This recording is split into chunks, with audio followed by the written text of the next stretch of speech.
I'm Martha McCallum. And I'm Brett Baer. We are just hours away from voting in what some people are calling Super Tuesday 2.0. 6 states will decide on their choices for which Democrat should go up against President Trump this fall. 352 delegates at stake. The fallout from last week's Super Tuesday voting has left us with a two-man race. Former Vice President Joe Biden riding the wave of an incredible comeback. Biden surging in 2 polls here today in Michigan against the former frontrunner, Vermont Senator Bernie Sanders, the self-described Democratic socialist who is feared by many in the Democratic Party establishment. Tonight, we get a second opportunity to talk with Senator Sanders about what he believes and what direction he wants to take his party and the nation. Ladies and gentlemen, please welcome Senator Bernie Sanders. Yeah.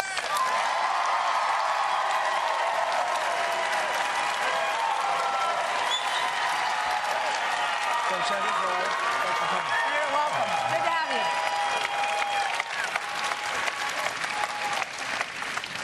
Thank you very much for being here, Senator Sanders. We just want to mention that obviously there's the coronavirus situation going on, and President Trump is about to speak from the White House about the task force, and you are able to see that streaming right now on Fox Business and it's streaming, I should say, on FoxNews.com and on Fox Business. So with that in mind, let's start and dive in here with our first question this evening. Welcome again, Senator Sanders, which comes from Mahdi, who is a supporter of yours. Mahdi. Good evening, Senator Sanders. The coronavirus has quickly become a public health threat with a global reach, and infection and death rates are rising here in the United States. What is your assessment of the Trump administration's handling of the outbreak, and what would you do differently? Good. You don't mind if I stand here? Not at all. Your choice. All right. Sadly, we have an administration in Washington that has shown the world that it does not believe in science. Its attitude toward climate change, which it thinks is a hoax, is telling the whole world. How do we trust this administration dealing with an international crisis, healthcare crisis of the coronavirus? When you appoint Vice President Pence, an individual who also doesn't much believe in science, what you're telling the whole world is that we're politicizing this issue rather than dealing with it from a data research scientific basis. So, first of all, this is what I would do. You need scientists leading the effort, not politicians.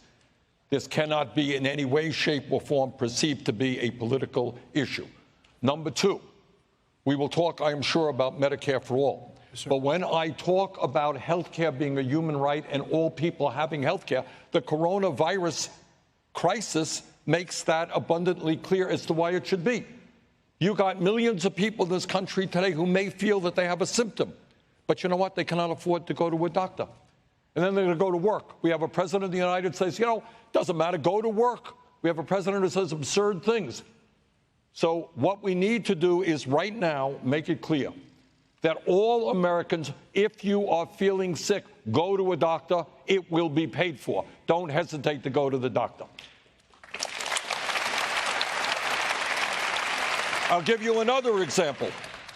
As all of you know, or should know, we are the only major country on earth that does not have paid family and medical leave. So what does that mean in practical terms?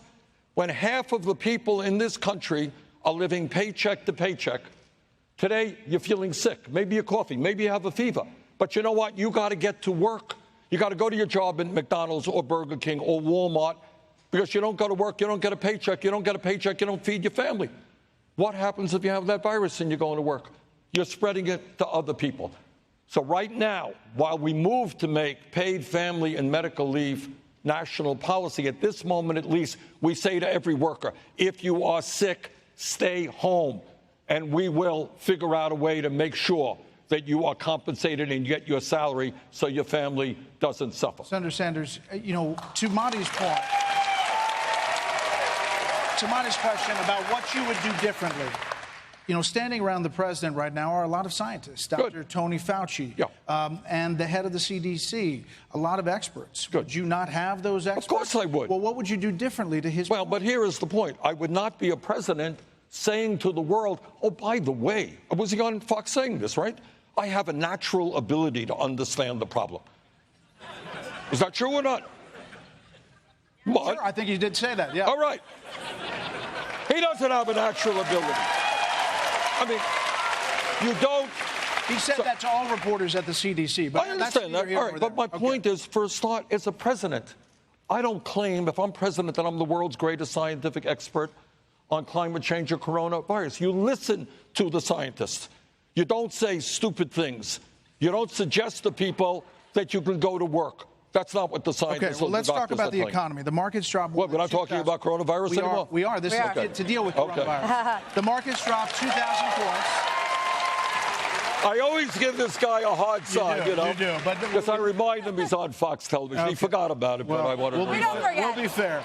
The market's dropped more than 2,000 points today based on the virus. Yeah. Airlines, cruise lines, hospitality industry obviously taking a big hit.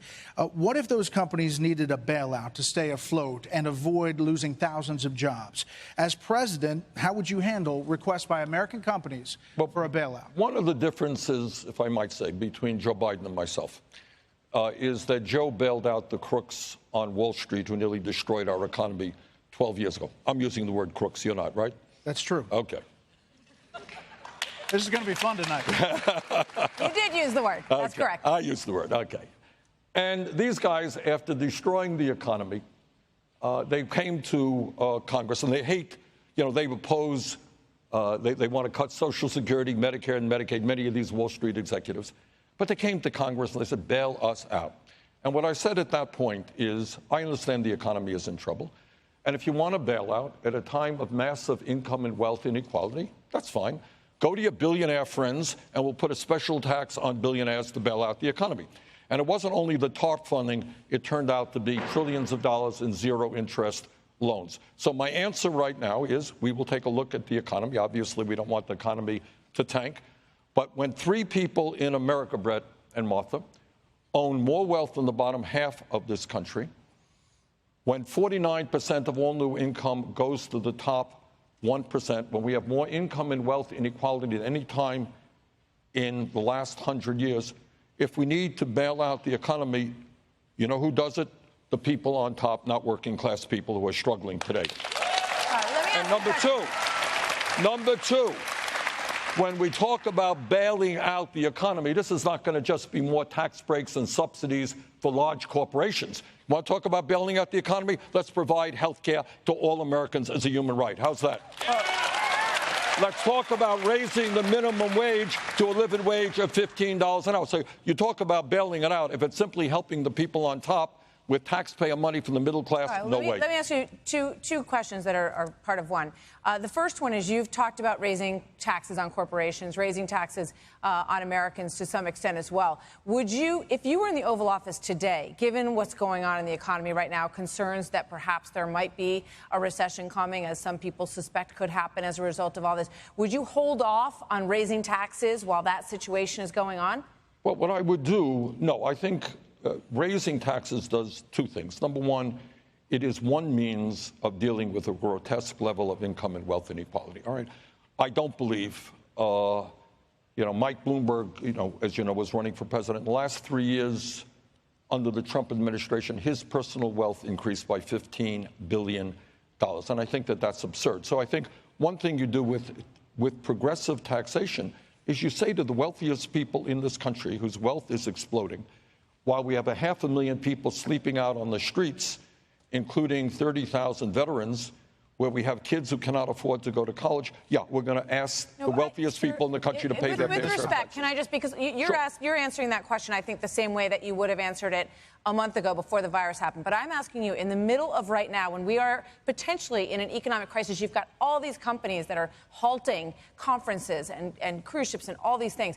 Would you say, but you know what? I still believe that in this moment we need to raise taxes. I will not become president until January, and the economic situation will be different than it is today. If you were there today in this moment, if I was there today, would you raise taxes today? What I would there, well, again, I would raise taxes on billionaires for dealing with the issue of income and wealth inequality and raising the funds we need for education, environmental protection, and homelessness. But in terms of an economic stimulus, which I think is what you're talking about, we have an infrastructure today which is crumbling right before our eyes.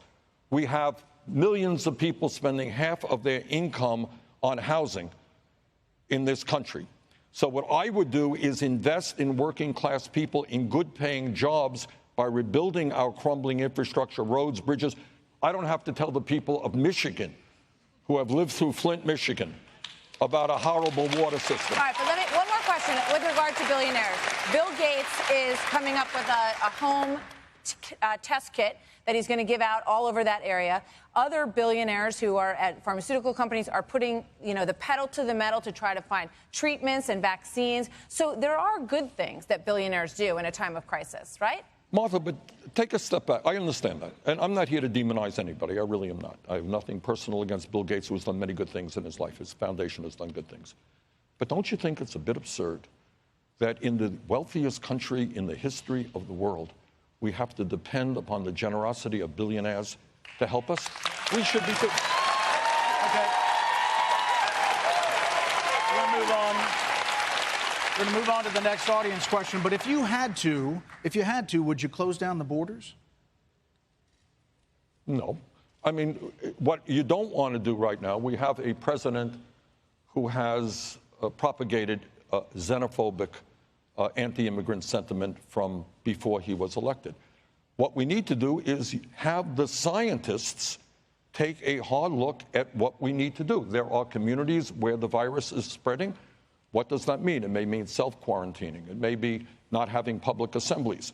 But let's not go back to the same old thing. Isn't it interesting that a president who has been demagoguing and demonizing immigrants, the first thing that he could think about is closing down the border?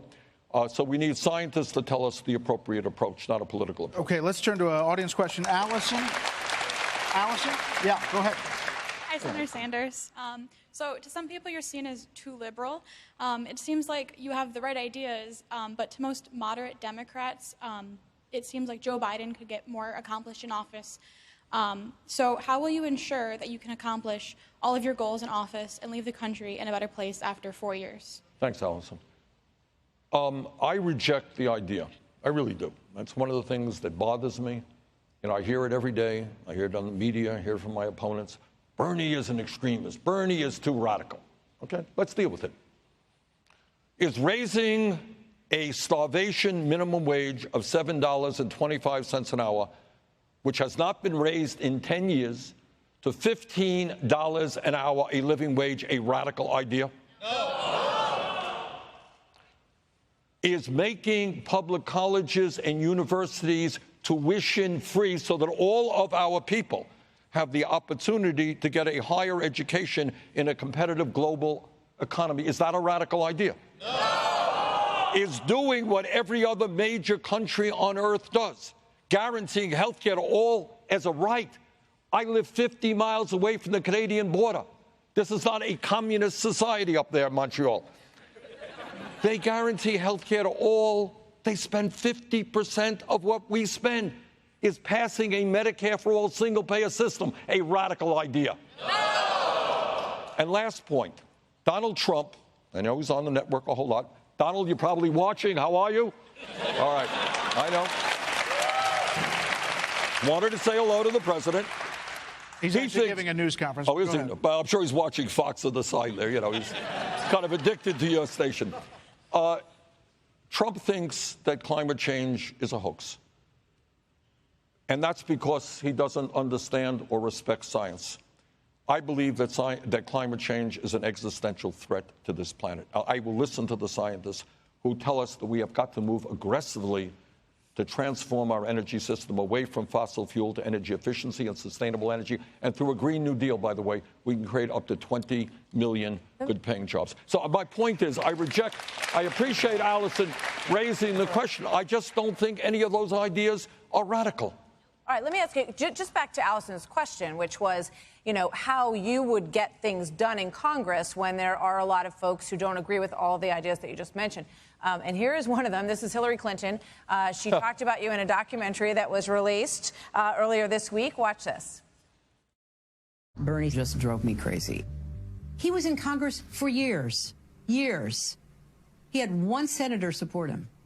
Nobody likes him. Nobody wants to work with him. He got nothing done. He was a career politician. He did not work till he was like 41, and then he got elected to something. It was all just baloney, and I feel so bad that, people got sucked into it. Wow, that's strong stuff. What's your reaction? Unlike Secretary Clinton, I don't want to relive 2016. We're in 2021.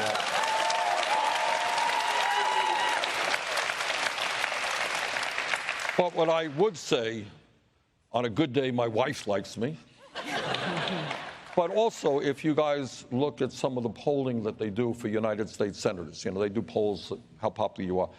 In most cases, I turn out to be the most popular United States senator in the whole country. So, one or two people most likely. Senator, President Trump continues to tweet. He continues to tweet even today that the Democratic primary race is rigged against you. He said the same thing in 2016.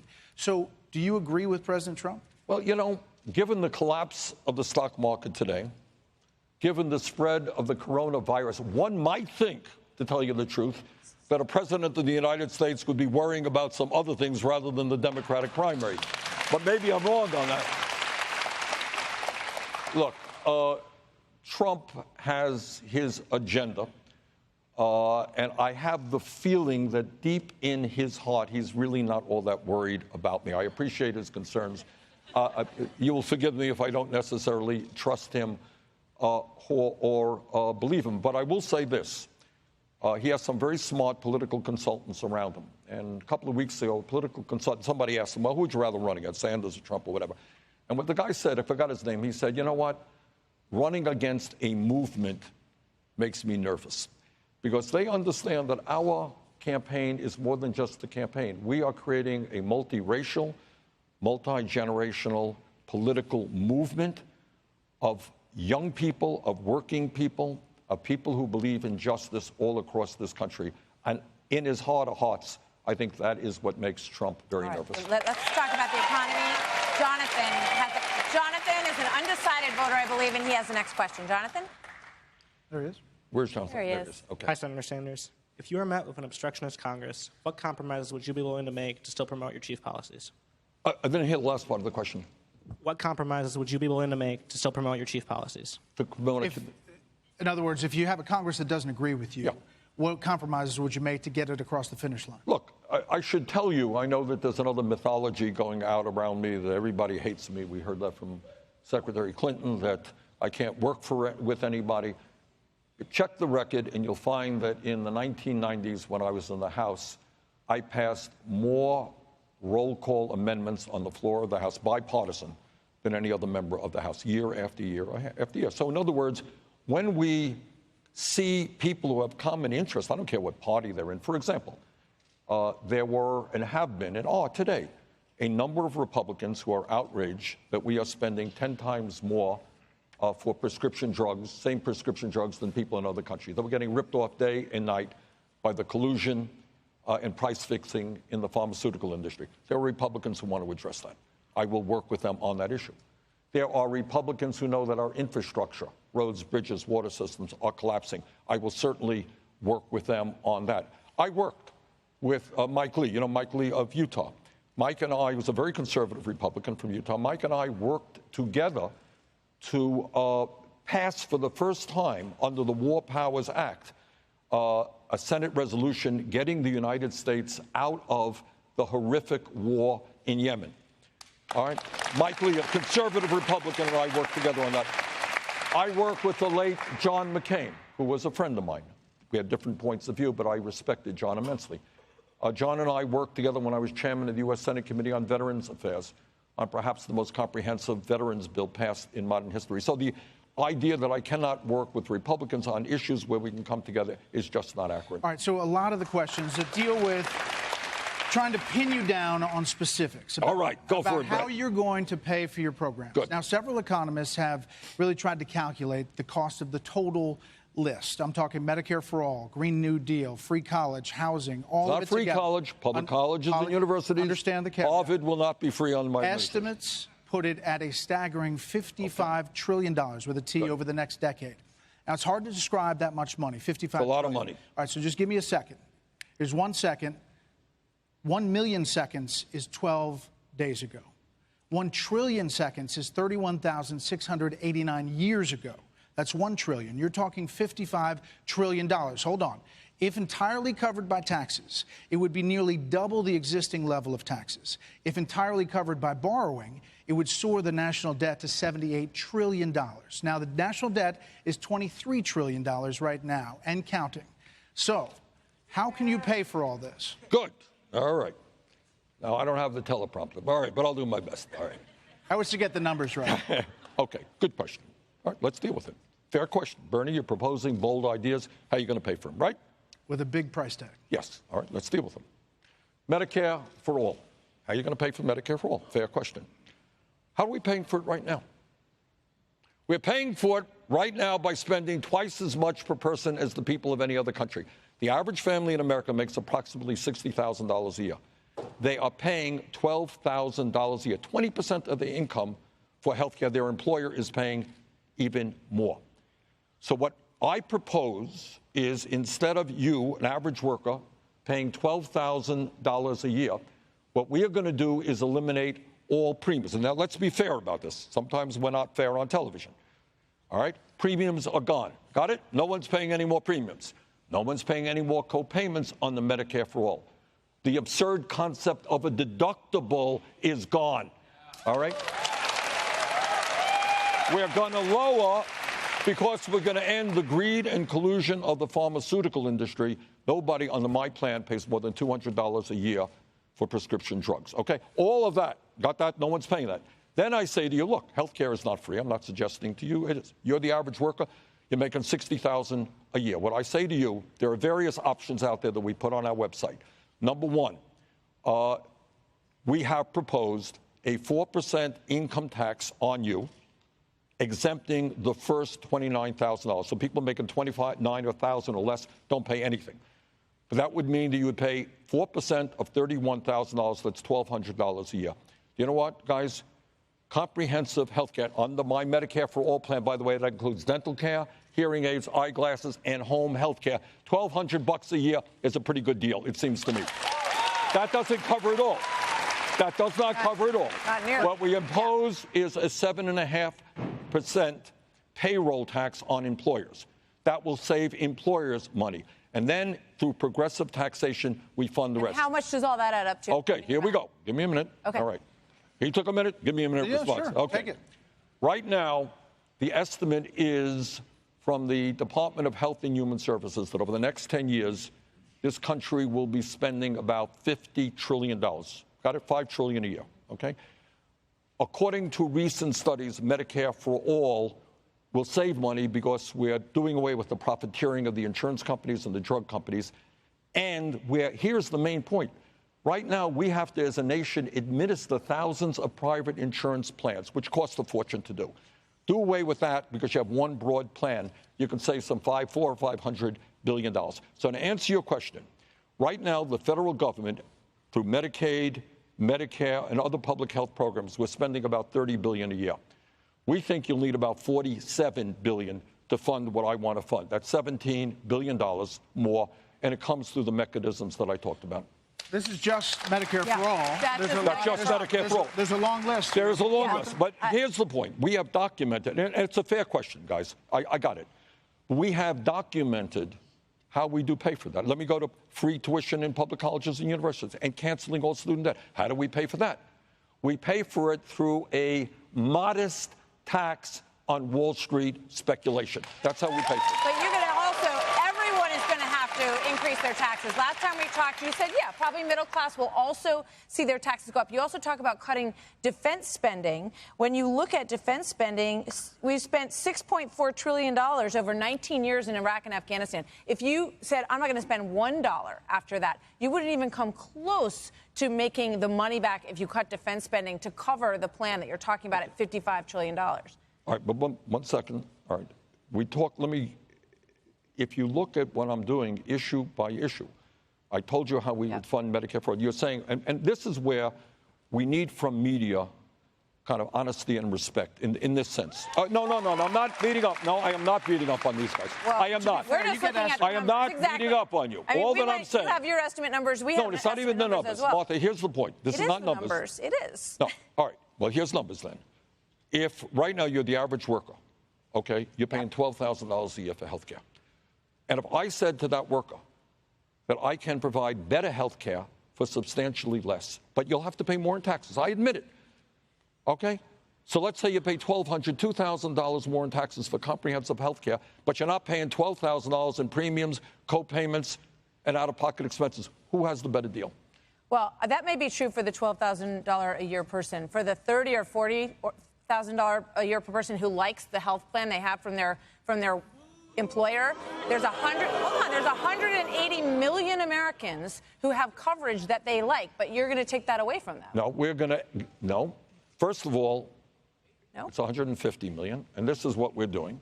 Every year, do you know how many people lose their health insurance every year? Because they lose their job or they transfer or whatever may happen, they quit. Definitely. About 50 million people a year lose their health insurance. That's true, okay? What we are doing is what every other country on earth does. Why do you think it's a great, I'm pointing, I don't mean to be argumentative. I'm looking at you, I don't know. But it could be many of my Democratic opponents, the same thing. Sure. All right. Why do you think that it's a wonderful idea that employers in this country are burdened with the cost of health care? Why is it that they would probably agree with you. They'd probably not want to have that burden. That's but right. It has covered a lot of people in the country. Yeah. Look, you're a small business person. You're a decent person. You got 10 people working for you, right? You want to provide health care. It is enormously expensive. It is. All right? Absolutely, that's true. So every other country has said, you know what, you're a small businessman. Do your damn business. Don't worry about health care. We will cover all health care for you as a human right. So I think, I just want to end on this note. And the coronavirus makes this point. We lose conservatively, guys, about 30,000 people every year. That's conservative, who die because they don't get to a doctor when they should. That's a tragedy. But you can see the absurdity of the current system today when people cannot afford to go to the doctor who may be struggling with the coronavirus. I don't know how anybody can defend the system where we're spending twice as much per person, and yet you got 87 million uninsured or underinsured. It is an indefensible system unless we worry about the healthcare industry, which made $100 billion in profits last year. Senator, we gave you the time, and we want to give many more questions to come, including the Green New Deal and socialism. We're in Dearborn, Michigan, a big election tomorrow. We have another question from the audience, and this is Nina. Nina with a question. Hi, Nina. Hi, Senator Sanders. Some of Joe Biden's answers don't make sense. Do you think it's acceptable for a presidential candidate to respond to questions like Joe Biden does? Well, let me just say this. Joe Biden is a friend of mine. I've known him for many, many years. When we do our events and our rallies, we respect people in a sense, and we give really substantive, these guys will take maybe too long-winded answers, but we take people, there are real crises facing this country. When I give a speech, often it's 45 minutes or an hour, okay? Because there are a lot of challenges that the country faces, and I got to talk about them. I think Joe was somewhere in, where was he? I don't know, Michigan or someplace else the other day, and he spoke for 7 minutes. I don't know how you say anything other than, minimal discussion in 7 minutes. So all that I have always believed is that if we believe in democracy, a candidate has got to be honest with the people about what he or she believes, given the many, many challenges facing our country. And when you do that, when you're honest and you look at the hard issues, so you're going to take on the fossil fuel industry or Wall Street or the drug companies, it brings forth opposition. I know that. I get beaten up every day. That's fine. That's what I do. But all I would say is, I'm not going to criticize Joe, but to say that I think the American people in this incredibly complicated and difficult moment in our history are entitled to thoughtful answers to the crises we face. Senator, this isn't a personal attack, but it gets to Nina's question. And the question of Joe Biden's mental acuity is not something that just comes up anywhere. Democrats have brought this up, including Senator Cory Booker, who endorsed Joe Biden today. Take a listen. You just said that 2 minutes ago. Are you forgetting what you said 2 minutes ago? Are you forgetting already what you said just 2 minutes ago? I think that Castro has some really legitimate concerns about can he be someone in a long, grueling campaign that can get the ball over the line, and he has every right to call that out. There are definitely moments where you listen to Joe Biden and you just wonder. Are we afraid to say that a lot of his sentences don't make sense, that he's having trouble completing thoughts? Senator, your thoughts? I'm not going to go at that level in attacking Joe. Joe and I have, that's for people to decide. All I can say is Joe and I have very significant political differences. And I'm not going to be making, personal attacks on Joe. That's not what I do. But Joe and I, but Brett and Martha, I think, as you know, we have, Joe's been in the Senate and I've been in the Senate and the House for a long time. Joe voted for the war in Iraq. I led the opposition against the war. Joe voted for the Wall Street bailout. I voted against it. Joe has been on the floor of the House over the years talking about the need to cut Social Security, veterans programs, other programs. I have led the opposition to those cuts. Joe's views on women's issues. Joe has supported the Hyde Amendment, which would deny low-income women to use Medicaid funds for their own reproductive needs. I strongly disagree with that approach.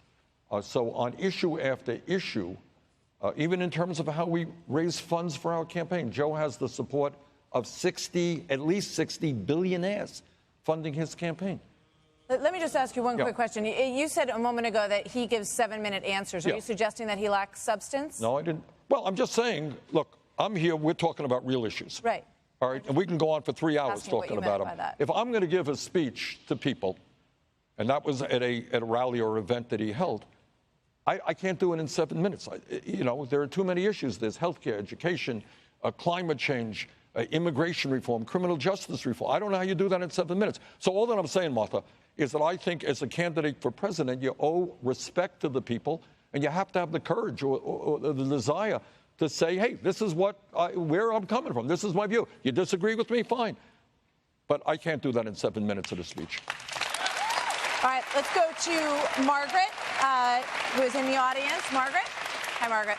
Hi, Senator. As someone from Russia, a country that was greatly impacted by the negative effects of socialism, what assurances can you offer myself and other people impacted by socialism that democratic socialism will not have the same results? Good.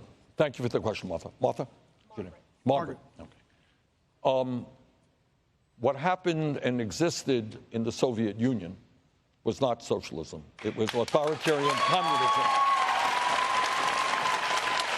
And communism, whether in Cuba, whether in the Soviet Union, whether in other countries, was marked by totalitarianism, was marked by throwing millions of people into the gulag. Stalinism was about as bad as it got. But right near, you're from Russia. I don't know if you've ever visited Finland. Finland is a neighbor to Russia. They have a very democratic society with strong democratic socialist principles. Everybody in Finland has health care as a right. Their educational system is perhaps the best in the world, and college there is free.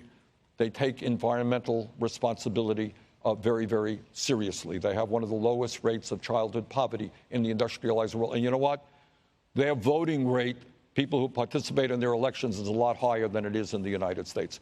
So when we talk about democratic socialism, Margaret, I'm talking about Finland, I'm talking about Denmark, I'm talking about Sweden, I'm talking about countries all over the world who have used their government to try to improve life for working families, not just the people on top. So, Senator, let me follow up on that, if I may.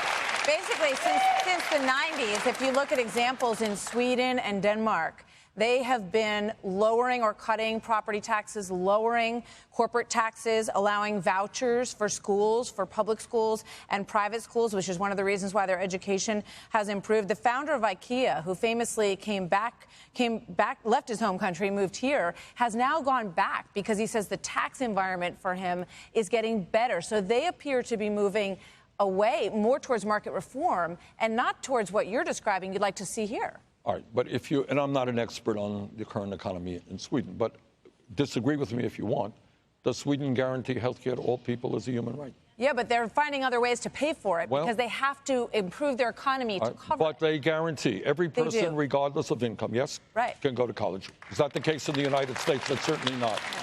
I mean, there are like 5.6 million people, I think, in Denmark. Of course, 300 million. of course. But my point is what these countries have done, and they don't get the credit for it.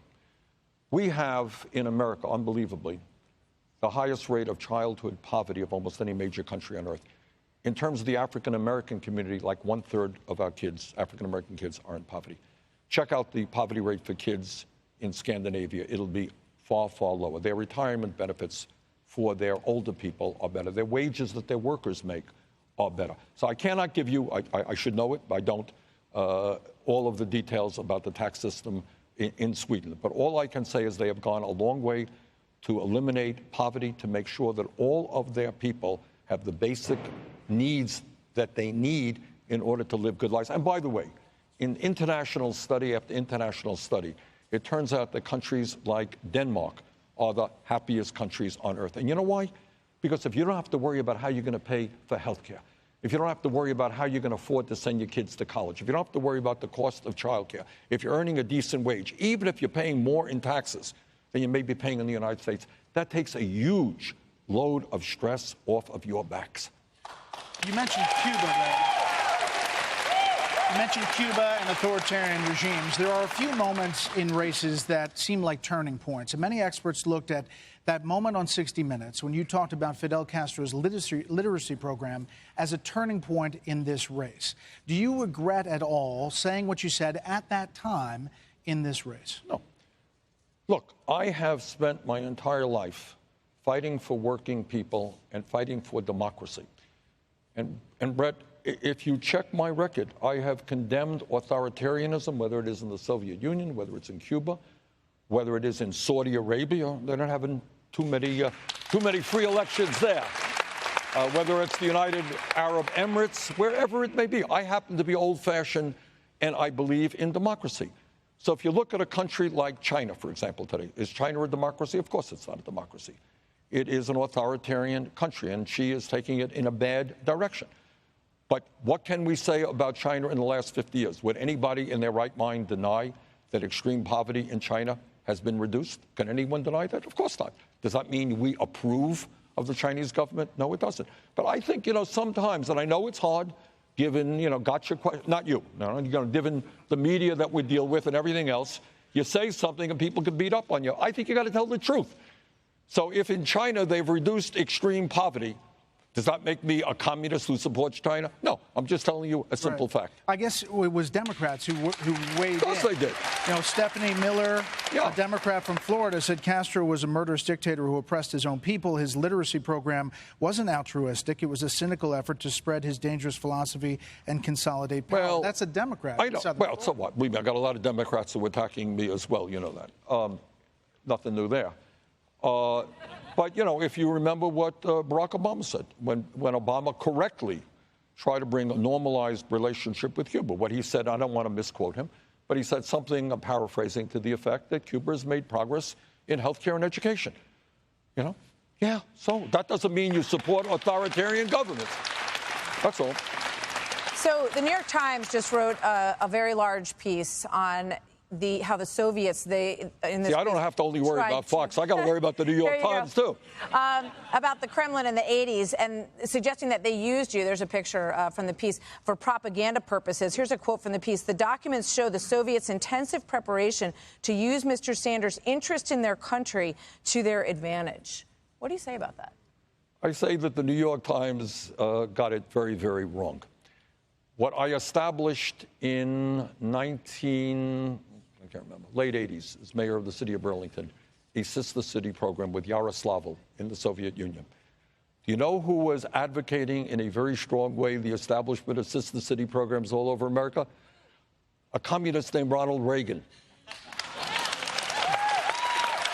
And by the way, that sister city program today is still in existence 35 years later. It means that doctors from Russia are coming over to the United States. I think the hockey team came over. There have been student exchanges. So let me be very clear.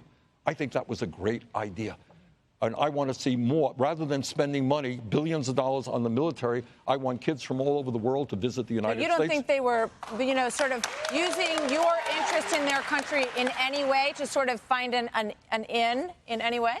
Martha, at that point, and I think the Times article makes that point on paragraph 203, there were, I think, dozens of sister city programs with the Soviet Union. Senator, we have many more questions from the audience.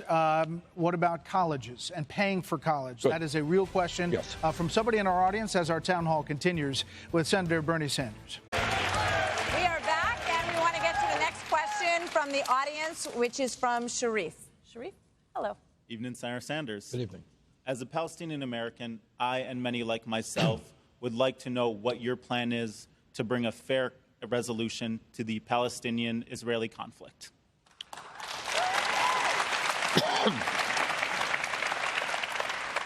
Well, you know, Sharif, this has been an issue that we struggled with for many, many decades. But this is what I will tell you. And I tell you this as a Jewish American, somebody who was a kid, lived on a kibbutz in Israel. The United States cannot continue to maintain a one-sided policy toward the Middle East. What we need, Israel needs absolutely to be guaranteed the right to live in peace and security. No question about that, and I will defend that right. But the Palestinian people need also to understand that the United States believes they have a right to live in dignity and with justice. And what I am very concerned about, is that over many years, especially under Netanyahu, we have seen a right-wing drift in Israel. I have called Netanyahu a racist. I believe that is true. On the other hand, when you look at Gaza, you're looking at a terrible, terrible situation where youth unemployment is, I believe, somewhere around 60 or 70%. People are unable to leave, serious health conditions. That is unsustainable. So what the United States has got to do, and I'm not here to tell you it is easy, but to treat both sides with respect. We are putting a lot of money into Israel, and to say, you know what, you just can't use that money on weapons. We want you to sit down with the Palestinians. I know it's hard. Let's work out a two-state solution. Let's end the encroachment of the settlements on Palestinian land. Let's see what we can do. But we cannot consistently and continue to have just a pro-Israel policy. All right, the next question. Next question is on student debt. It's from Richard. Richard, there you go. Hi, Senator Sanders. Hey, Richard. As a first-year college student here at the University of Michigan Dearborn, I understand attending university can be expensive. But at the same time, I understand that I'm making an investment in my future. What would you say to families who have worked hard to save up money so that their children can go to college with minimal debt, or to graduates that have worked hard after graduating to pay off their student loans? Would you consider these people in your plan to cancel all student loan debt for public universities? Well, I certainly would consider those people and all middle class and working families in my plans as we bring change to America. But in terms of college, let me rephrase your question and tell me where you disagree with me. 100+ years ago, in a fairly radical action, working class people said, you know what? We want our kids not to be working in factories or on farms or in fields. We want them to have an education. Yeah. Okay? And what they said, which 100+ years ago is a pretty radical idea, they said, you know what? Everybody should have a right to go to public schools roughly from first grade through 12th grade. And that was transformative in America. I went to a public school. Most of my kids in my public school, we didn't have any money. We had a pretty damn good education. Okay? The world has changed from where it was 30 years ago or 50 years ago. Technology, the global economy has changed it. I don't think it's a radical idea to say that when we talk about public education, it shouldn't just be from first grade to 12th grade. It should be through college or trade school as well. That's why I believe That's why I believe we should make public colleges and universities tuition-free. And it's why I also believe that through a modest tax on Wall Street speculation, we should cancel all student debt in this country. All right? So I think the question that those families that you mentioned should be asking is, how could it be right that Trump and his friends gave 2 years ago $1 trillion in tax breaks to the 1% and large corporations? How could that be right?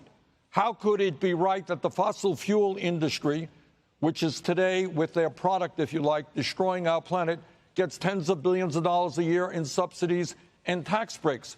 How could it be right that the taxpayers of this country bailed out the crooks on Wall Street? So I have no apology for saying, and by the way, it is happening in America. State after state, community after community understands the truth of what I'm saying. They are making public colleges and universities tuition-free, and that is exactly what has got to happen. All right, Senator. We have a short time here. We'll do a little lightning round. Short questions, short answers. Oh, I hate lightning I know. rounds. Well, just All a right. quick one. Just a quick one. Here we go. So there's some speculation about who Joe Biden would pick if he were to get the nomination. And some of the people that are said to be on that list, maybe Cory Booker, Kamala Harris, Amy Klobuchar. Who would be on your list? You looking for a job? Sure. This has to be very bipartisan. I offer you the job. It's a little You don't know my politics, though. It's a little bit premature. I haven't won the nomination yet. But I think my gut feeling is that it must be a woman. I would look to women first. But they would be women, by the way, who hold my political views. So one of those is Elizabeth Warren. You said it would be nice to have Elizabeth Warren's support. But have you asked for it? Have I asked for it? Elizabeth and I talk. We have talked for 20 years. We talk on a regular basis. So How's have that you for a asked her? political Yes? answer? Okay. Did you ask her for her support? We talk on a regular basis. All right. We're not gonna get What's your there. next question? You're hoping it's really lightning. Okay. So maybe it's the same answer to this question. This question is, who is your closest friend in Washington? My wife. That's a good answer. I like that answer. I have, developed over the years a lot of good friends in the House, good friends in the Senate. And by the way, not all of them are Democrats. And one of the things that I have seen is there are a lot of decent people who are Republicans. We disagree. That does not mean to say they're good, that they're not good people, not honest people. If you don't get the nomination, will you feel any responsibility for taking a job away from Larry David? I saw David. He was moaning and groaning, and I say, hey, look, I'm going to give you a good job for the next 4 years. You're going to make a fortune. What are you complaining about? Senator Sanders, we appreciate your time. Thank you very much. Thank you very I enjoyed much. it. Thanks very much. Ladies and gentlemen, Great to have Senator you. Sanders. Thank you, Senator.